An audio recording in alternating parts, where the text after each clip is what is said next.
Light जाना मतलब ठीक है मामला। ओ भाई फोन नीचे कर लो थोड़ा, फोन नीचे। उपस्थित गोपालगंज के विधायक विश्राधिकरण साहब, लोटा के विधायक इंदिरा जी बावरी, सम्मानित मंच, मौजूद बुजुर्गों, नौजवान साथियों, मेरे छोटे भाइयों, 5-6 घंटे हम लेट हैं और उसके बाद भी आपने दिलजोशिल अंदाज के अंदर स्वागत सत्कार किया और प्रमुख लोगों ने जितने भाई सुनील मेघवाल, भवानी सिंह जी,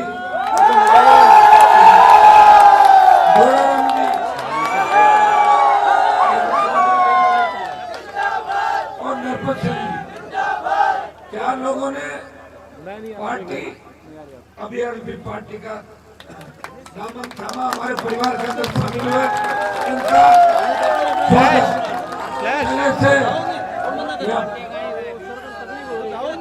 पहले से हमारी ये बहन शिमला पवार जी, ये भी यहाँ काम कर रहे हैं सारे लोग। ये हमारा परिवार है, हम सब मिलकर अगर मुकाबला करेंगे और सारे जिसको आरएलपी टिकट देगी अगर उसके साथ हो जाएंगे तो कांग्रेस और भारतीय जनता पार्टी को शेरगढ़ के अंदर मैं कोई नया नहीं, शेरगढ़ में मैं कोई नया नहीं। पिछले 10-15 साल से जब भी आपने मुझे याद किया, छोटे से प्रोग्राम से लेके बड़ी सभाएं आपके हुई, दुर्भाग्य से मुंगरा के अंदर जो गैस त्रासदी हुई, हमारे छोटे बच्चे, महिलाएं किस तरह एक गलती की वजह से बहुत बड़ी विपद घटना देश के अंदर हुई, उसका भी आपने देखा होगा। निर्माण बेनीवाल ने लोकसभा के अंदर उस मुंगरा वाले मामले को मजबूती से उठाया। उसके बाद अन्य राजपूत समाज के साथ अन्य सेक्टर सारे लोग आगे आए तो चले गए, उनको तो वापस नहीं ला सकते, लेकिन सब लोगों ने प्रयास किया। उसका परिणाम ये हुआ कि उन परिवारों को सरकार से, दिल्ली सरकार से, राज्य सरकार से सहायता मिली और एक मैसेज गया कि मुंगरा एक जगह है जिसकी गूंज हिंदुस्तान की सबसे बड़ी भाइयों, ये आपका विश्वास है मेरे प्रति कि सर्व समाज मंच पे बैठा है और सर्व समाज इस बात को सुन रहा है। आप देखें मंचासी इंदिरा बावरी राजस्थान की विधानसभा के अंदर दाढ़ती, पुखराज गर्ग जिनकी जाति के ज्यादा वोट नहीं है भोपाल के, लेकिन वो आरएलपी के जवानों के माध्यम से कांग्रेस को हरा, ये जो नए चेहरे हमारे साथ शामिल हुए, प्रिया सिंह मेघवाल अंतर्राष्ट्रीय स्तर की हमारी बॉडी बिल्डर है और जो मेघवाल समाज का है, अगर प्रिया सिंह किसी और समाज की बेटी होती अभी तक इसको सारे हक और अधिकार मिलते हैं, लेकिन चूंकि मेघवाल समाज की है तो यहाँ के आपके नेता तो कुछ करते नहीं और दूसरे वालों का नंबर बाद में आता है। मैं प्रिया सिंह को आश्वस्त करता हूँ, जो भी प्रिया सिंह के सपने हैं, जो भी हमारे बच्चों के सपने और पहलवान बच्चों के सपने वो पूरे करवाएंगे, ये मैं विश्वास करता हूँ। जैसे आप प्रिया सिंह को तो बॉडी बिल्डिंग के साथ अब राजनीति करनी, इसको राजस्थान में आप देख ही रहे हो, थकती नहीं है। मैं इसको कह रहा था एक दिन जब पार्टी ज्वाइन की, मैंने कहा प्रिया को ऐसा कैप्सूल आता है क्या जो खा लें तो फिर भूख नहीं लगे, 3 घंटे खाना खाने में बच जाए, बहुत टाइम लगता है, 1.5 घंटे से खाना खाना खाया कि नहीं खाया, टेबलेट ली और भागे, तो काम करते रहे। क्योंकि राजस्थान बहुत बड़ा है, इस राजस्थान में किसी ने पार्टी बना के प्रयास नहीं किया 70 साल के अंदर। जिस शेरगढ़ के अंदर आप बैठे हो, शायद आप 15 साल पीछे जाओगे, 20 साल पीछे जाओगे, लगता नहीं किसी ने सोचा होगा कि नई पार्टी राजस्थान में आएगी जिसका झंडा इस कलर का होगा, जिसका बोतल का चिन्ह होगा, झंडा भी आपका होगा, झंडा भी आपका होगा। ये राजस्थान संदेश दिया। और इस पार्टी ने 2018 के अंदर लोग मेरे पर जातिवाद का आरोप लगाते होंगे, जो नजदीक से मुझे जानते हैं वो कभी ये बात नहीं कह सकते। हनुमान बेनीवाल के पास आया, हर जाति का व्यक्ति उसके परिवार की बात है, उसको साथ लेके चलता है और सुख दुख का मदद करता है। 18 के चुनाव के अंदर 10 से ज्यादा मेघवाल समाज को टिकट दिए, एक दर्जन के लगभग 3 राजपूत समाज के भी टिकट दिए, बावरी समाज, गुजर, मीणा, यादव, तमाम जातियों के 57 उम्मीदवारों में से हर जाति को लड़ाने का प्रयास किया। उसी का परिणाम था कि दोनों हाथों से राजस्थान की जनता ने आशीर्वाद दिया। भाइयों, 18 में मेरा बोतल का चिन्ह था। 19 आते आते कांग्रेस बीजेपी ने मिलके मेरा बोतल का चिन्ह ही छीन लिया। मैं टायर पे आया, टायर का चिन्ह मिला। मोदी की सरकार से समझौता हुआ, नागौर की सीट छोड़ी और बाड़मेर में मुझे दी। लेकिन बाड़मेर में मुझे तरस आ गया, हमारे उम्मीदवार हम जी बैठे हैं, इनके सामने चुनाव लड़ा बीजेपी के नेता, वो तीसरे नंबर पर थे। मेरे अच्छी दोस्ती थी उनसे, भाई थे मेरे। तो मैंने कहा ऐसा करो, बाड़मेर की टिकट अपने पास रखो, पता नहीं टायर के चिन्ह में बाड़मेर वाला बोर्ड देंगे कि नहीं देंगे। पहले बोतल पे लिए थे वोट बाड़मेर के अंदर, चिन्ह बदल गया। चिन्ह बदलना बहुत बड़ी बात है, आप जानते हो चिन्ह पे ही सारा कुछ चलता है।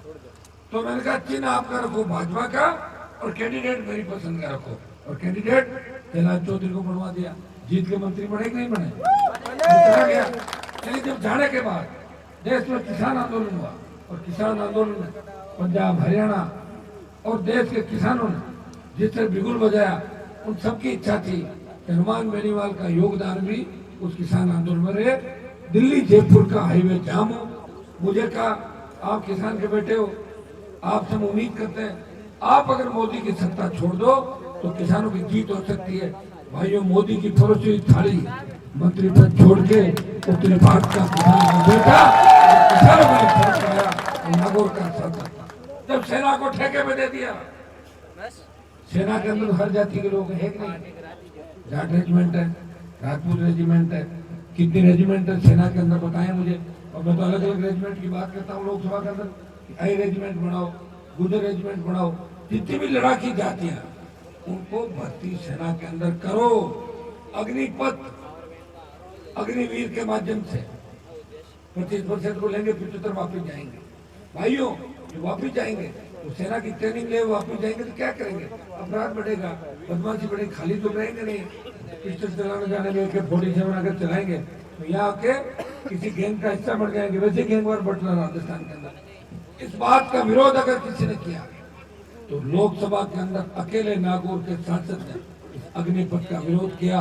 जोधपुर के अंदर 2 लाख जवानों की रैली करके मोदी को चेतावनी दी, प्रधानमंत्री जी आप हमारी रेजिमेंट खत्म करने का प्रयास कर रहे हो, हमारी रेजिमेंट है, हमारी शान है।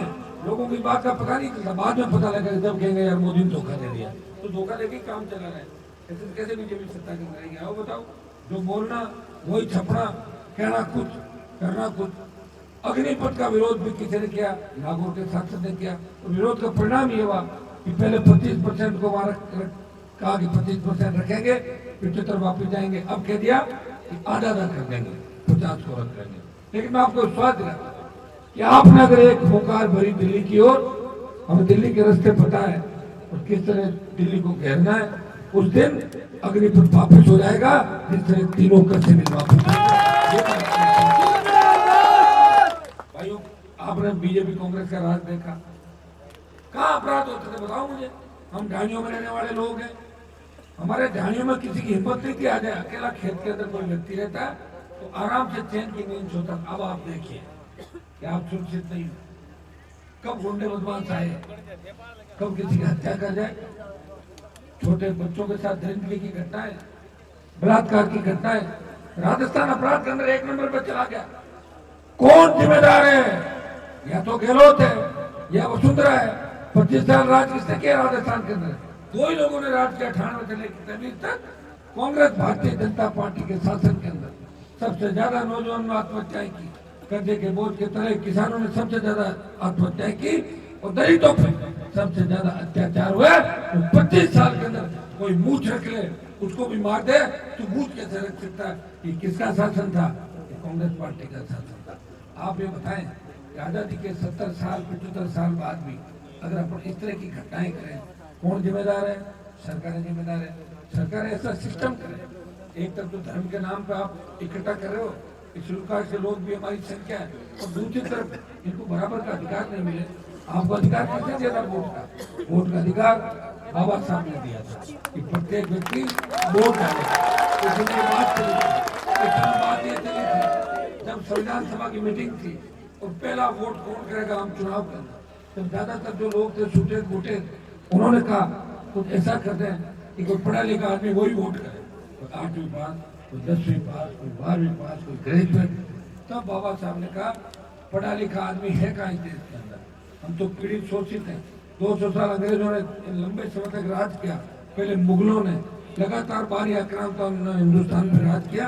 यहाँ पढ़े लिखे लोग कम है, वोट का अधिकार हर उस व्यक्ति को दो जो वोट का राइट अधिकार रखता हो, उसमें पढ़ा लिखा का जो राइटर है वो हटाओ। आप ये बताएं उस टाइम अगर पढ़े लिखे का हो जाता, जिस तरह सरपंच में पिछली बार नहीं हुआ था कि 8वीं 10वीं 12वीं पास बढ़ेगा, कितनी फर्जी डिग्री आ गई, बात आई कि नहीं है?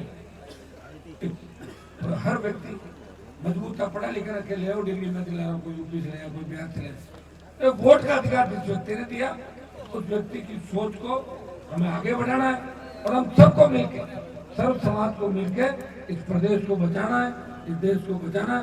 मैं इतना ही संदेश आपको दूंगा कि शेरगढ़ के अंदर मुझे लग रहा है इस बार बोतल शेरगढ़ में जीत सकती है,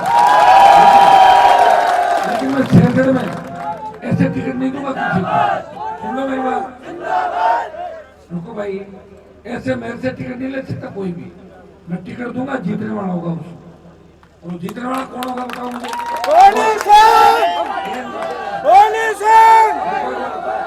रुको, अरे रुको बच्चों, मोहन सिंह जी का इंदा हो गया। अरे मोहन सिंह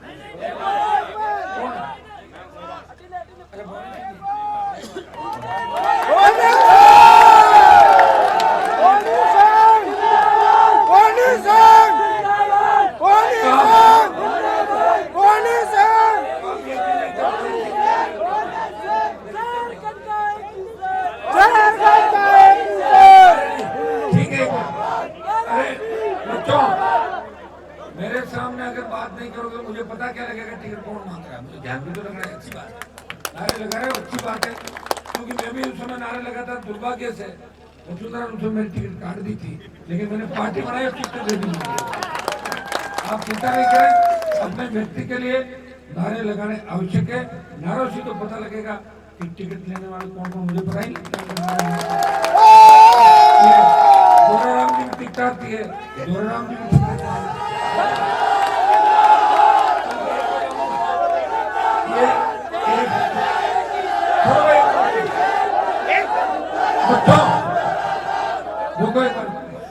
अरे अभी छोड़ दे रहे एक मिनट रुको, तो टिकट ऐसे थोड़े देंगे, हाँ रथ में बैठ के जाऊंगा जाके। दिल्ली में बढ़ रही कांग्रेस बीजेपी की टिकट 7 स्टार रथ में बैठ गए, तो थोड़ा बहुत टाइम तो दो मेरे को, ऐसे क्या करना। राम जी भी मेहनत कर रहे हैं, सुनील ने पार्टी परिवार ज्वाइन किया, मोहन सिंह जी ने, ये हमारी शिमला भी है। सुनो, ये अभी तो 4 पार्टी परिवार में टिकट हो गए, 4 लोग RLP के अंदर, और भवानी सिंह और सुनील, ये तो दोनों कह रहे हमारे एक दे दो, हम तो कर लेंगे हमारा। तो मुझे खुशी है कि शेरगढ़ जैसी सीट पे 4 उम्मीदवार राष्ट्रीय लोकतांत्रिक पार्टी के टिकट मांगे, लेकिन आप सबको मुझे ये भी भरोसा दिलाना पड़ेगा कि टिकट तो एक को मिलेगी, और उसमें 4 के अलावा कोई एकदम से जीतने वाला हो तो कहते ना ऊपर से उतर गया। मेरे ऊपर से उतरता नहीं कोई, मैं खुद ही देता हूँ टिकट। तो मैं ये जिम्मेदारी पुखराज जी को दे रहा हूँ कि पुखराज जी गर्ग जो हमारे MLA साहब है, ये शेरगढ़ का पूरा सर्वे खुद करेंगे एक एक व्यक्ति का, और आपको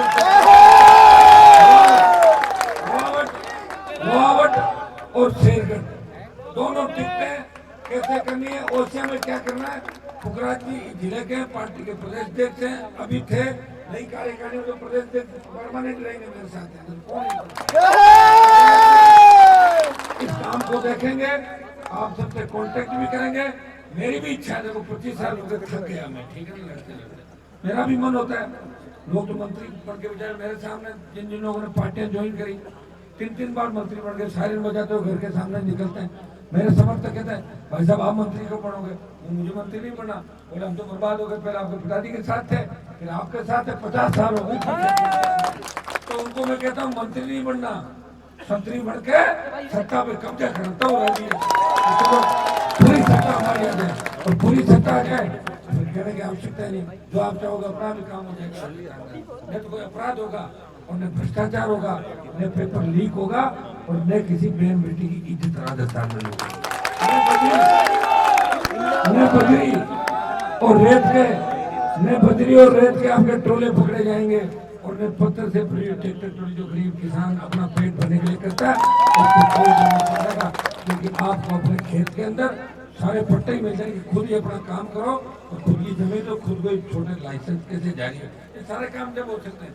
खुद की सरकार हो, यहाँ तो सरकार के इशारे पे चलती है, उद्योगपतियों के इशारे पे, सारी सरकार पे माफिया ने कब्जा कर लिया। भाइयों बताओ, 2009 से मैं आरोप लगाता था कि गहलोत वसुंधरा मिले हुए, तब लोग कहते थे हनुमान जी जैसे आरोप लगा रहे। गहलोत ने खुद कहा 3-4 महीने पहले कि मेरी सरकार वसुंधरा ने बचाई, कागरी का देश सुना। उससे ज्यादा क्या सबूत होगा, अंदाजा करो। जो मैं 15 साल पहले कह रहा था, उस बात की पुष्टि 15 साल बाद हुई, जब अशोक गहलोत ने कहा कि वसुंधरा राजे ने सरकार बचाई। ये मिला जुली का खेल राजस्थान के अंदर चला। अब भी क्या चलना बताऊं, मैं तो ऐसा व्यक्ति हूँ, एक बार किसी का हाथ पकड़ लेता हूँ, उसको छोड़ता नहीं। गहलोत का बेटा ऐसे थोड़ी आता, हनुमान बेनीवाल से गठबंधन नहीं होता तो बीजेपी किसी कीमत में नहीं जीतती। और अगर बीजेपी को गलतफहमी है तो 24 में बिना गठबंधन लड़ ले, पता लग जाएगा कि बीजेपी का उम्मीदवार कितने वोट से जोधपुर लोकसभा का चुनाव आता है। ये मैं आपको फिर 23 के अंदर हमें मजबूत लड़ाई लड़नी है। 24 लोकसभा का चुनाव है, हमारा मकसद है कि राजस्थान की सत्ता पे आम आदमी, गरीब, किसान, दलित, नौजवान, अल्पसंख्यक, इसका कब्जा हो। किस तरह नशे की प्रवृत्ति राजस्थान के अंदर फैल रही है, कोई धड़ी दोरी नहीं है भाइयों। ये मुझे पीड़ा है कि मैंने मेरी पूरी जवानी आपको समर्पित की राजस्थान को। इन राजस्थान की सड़कों में घूमा, 3 बार विधायक, 1 बार सांसद, पिताजी विधायक, भाई विधायक, फिर भी सारा तेरा परिवार आपकी सेवा में सड़कों में लगा हुआ है। 5 बजे जाके सोना, खाए तो खा लिया, नींद आ गई तो सो गए, 9-10 बजे उठ के चल जाना। ये कोई आज का रूटीन नहीं है। मैं यूनिवर्सिटी का अध्यक्ष था, उस जमाने से मुझे याद है किन किन परिस्थितियों से लड़ा। आज जो लोग मेरे पे जातिवाद का आरोप लगाते हैं, उनको सोचना चाहिए कि मेरी कॉन्स्टिट्यूंसी में मेरे खिलाफ कौन लोग लड़ते हैं। मेरे ही समाज के एक दर्जन लोग चुनाव लड़े, 7, 8, 6, फिर भी हनुमान बेनीवाल लड़ाई लड़ रहा है। कितने 15-20 साल का इतिहास उठा के देखो, कितने परिवार थे हमारे समाज के राजस्थान में बड़े बड़े, जो चाहे जो भाषण देते थे लोग वोट दे देते, ऐसे भाषण भी देते थे कि बिजली आएगी तो करंट आ जाएगा, बजाओ ताली, ट्रेन आएगी तो चोर आएंगे, बता दिया। ये तो मैं आ गया, उनसे भी मुक्त कराया मेरे समाज को, दलितों को, दूसरे भाइयों को, और सर्व समाज को लड़ना सिखाया। मुझे राजपूत समाज के कई नौजवान मिले एक दिन, मुझे कहा भाई साहब आपने एक काम तो अच्छा कर दिया। मैंने कहा क्या? आपने लड़ाई की शुरुआत करी, हम बच्चों की पूछोगी, नहीं तो हमें बच्चों को कोई नहीं पूछता। हमारे पुराने जो गढ़ किले और राजा महाराजा थे वही टिकट लाते थे और वही बांटते थे। आम राजपूत की पूछ भी हनुमान बेनीवाल के संघर्ष की वजह से इस राजस्थान के अंदर हुई। अच्छी बात है भाई, सारे अच्छे लोग अगर आएंगे तभी तो ये प्रदेश आगे बढ़ेगा। और निश्चित रूप से शेरगढ़ के अंदर अगर मेघवाल समाज ये संचित होकर कह दे कि हम वोट आगे को डालेंगे, तो मेरे पास तो 40-45 हजार वोट पड़े लग जाओ, आपके अपना भी आ जाएंगे। 40-45 हमारे पास है, सुन लो सिंबल के वोट, और आपके 60-65 हजार वोट है, वो पड़ जाए तो हो गया 1 लाख। लेकिन वो आए जब वो ये नहीं मेरे वाला आ जाए आप पढ़े गए, पिछली बार शेरगढ़ में उम्मीदवार लड़ाया था ना उन्हें, ठीक वोट है ना 12-13 हजार, ठीक है। 15 शुरुआत थी भाई, शुरुआत में 15,000 सरदार शहर में मेरा उम्मीदवार ने वोट लिए 9,000, और अब की बार लिए 47,000 4 साल। धीरे धीरे वोट 15,000 के अंदर उस समय भील समाज ही था। तो मेघवाल समाज तो बड़ा समाज है शेरगढ़ के अंदर। मेघवालों की कई बड़ी कॉन्टेंट है राजस्थान के अंदर, जहाँ मेघवाल अगर आ जाए थोड़ा सा जनरल कार्ड में तो शटर सीट निकल जाती है। तुम तैयार हो जाओ नौजवान, मैं तो तैयार हूँ तुम्हें लड़ाने के लिए। झंडा भी है, हेलीकॉप्टर भी घुमा दूंगा, प्रचार कर जाऊंगा, मदद भी करूंगा। और मजाल है आरएलपी का झंडा सामने हो, कोई हिम्मत नहीं की थी सरकारों की आरएलपी के झंडे वाले के सामने देखा। आप थोड़ी ताकत और तैयारी के साथ चुनाव कैसे लड़ना, कैसे जीतना है, आप मुझे ताकत दें और मैं आपके साथ खड़ा हूं। मैं नया राजस्थान आप सबको दूंगा, जहाँ कभी किसी नौजवान को बेरोजगार से तंग आके आत्महत्या नहीं करनी पड़े, कोटा के कोचिंग में पढ़ने वाले किसी छात्र को इसलिए सुसाइड नहीं करना पड़े, उससे ढंग से कोचिंग संचालक ने बातचीत नहीं करी, काउंसलिंग नहीं करी। तो भाइयों ये सारी पीड़ाएं ये हम सब मिलकर दूर करेंगे, नए राजस्थान का निर्माण करेंगे। इस यात्रा का नाम दिया है सत्ता संकल्प व्यवस्था परिवर्तन। हम व्यवस्था परिवर्तन जब ही कर पाएंगे जब हम सत्ता का संकल्प लेके चलेंगे। 7 घंटे लेट हो फिर भी आप तैयार हो। जनरेटर खराब हो गया था, मुझे लगा कि अंधेरे में भाषण देना पड़ेगा, लेकिन आपने आनंद फान में उसको भी तैयार कर दिया जनरेटर को। बताओ इसका मतलब राम साहब फिर की कृपा हमारे ऊपर, जनरेटर ठीक हो गया। कम से कम बाबा साहब की आपने मुझे इसके अंदर सुनने में तो आज मैं खड़ा होकर स्पीच दूं और आप मोबाइल से करो। आप बहुत बहुत आपको धन्यवाद। और तमाम ये जो भाई खड़े मंच पे इनको भी धन्यवाद। सब आरएलपी परिवार हो, हिस्सा हो आरएलपी पार्टी का, नए जो आए हैं उनका स्वागत, नए मेहमानों का। और हम चाहेंगे इस बार ज्यादा से ज्यादा जीते, क्योंकि 23 के बाद जब 28 आएगा ना तो मेरी उम्र भी तो बढ़ रही, साथ साथ घर छोड़ी रही, बहुत मुश्किल था। कई बच्चे मुझे में मिलते हैं, कह रहे भाई साहब 15 साल पहले मैं छोटा सा था जब आपसे मिला था, अब तो बड़े दाढ़ी पूछा गई, ये मिला छोटा था हो गया बड़ा, कई बच्चे मिले। इसलिए हमें समय का ध्यान रखना। इस बार 80 लाख नए वोट जुड़े, कितने 80-85 लाख। अगर वो वोट कर लेंगे ढंग से, भ्रष्टाचार मुक्त राजस्थान के, नौजवानों के सपनों का राजस्थान, बेमुक्त अपराध मुक्त राजस्थान, कांग्रेस बीजेपी मुक्त राजस्थान, बन जाएगी आपकी सरकार राजस्थान के अंदर। ऐसी 125-150 सीट है कि हम थोड़ा सा हिसाब से चलेंगे, उनमें से ज्यादातर सीटों पे आरएलपी का कब्जा होगा। पूरा राजस्थान मैंने देखा, मेवाड़ से लेके सरदार सेठ तक सारे उपचुनाव के अंदर राष्ट्रीय लोकतांत्रिक पार्टी ने मजबूती दिखाई और उसी का परिणाम है कि आप लोग दोनों हाथों से आशीर्वाद दे रहे हो। पूरा भरोसा जो आपने मेरे ऊपर किया, विश्वास दिलाता हूँ, आपको धोखा नहीं दूंगा। शेरगढ़ के विकास को नए आयाम देंगे, शेरगढ़ में विकास की गंगा बहेगी। शेरगढ़ में आरएलपी की अगर बोतल जीतती है, मजाल है किसी दलित दूल्हे को घोड़ी से उतार ले। ये सबने सरकार होती है और सरकार ही सब कुछ होती है। ये सरकार हमें बनानी है और नौजवान मेरे साथ है और नौजवान जिधर चलता है उधर जमाना चलता है। राजस्थान के नौजवानों ने ठान लिया अपने भाई हनुमान के साथ चलेंगे। मैं आपको स्वाद दिलाता हूँ, मैं बीच में छोड़ के जाने वाला व्यक्ति नहीं हूँ। टिकट भी बांटूंगा तो सबको एक जगह बिठा के एक एक समीकरण सुन के उकराज जी से पूरी बात करके उसके बाद ही शेरगढ़ का टिकट फाइनल करूंगा, हर किसी को टिकट मिलूंगा। ये भी आपका फर्क है। बहुत बहुत आपको धन्यवाद। जय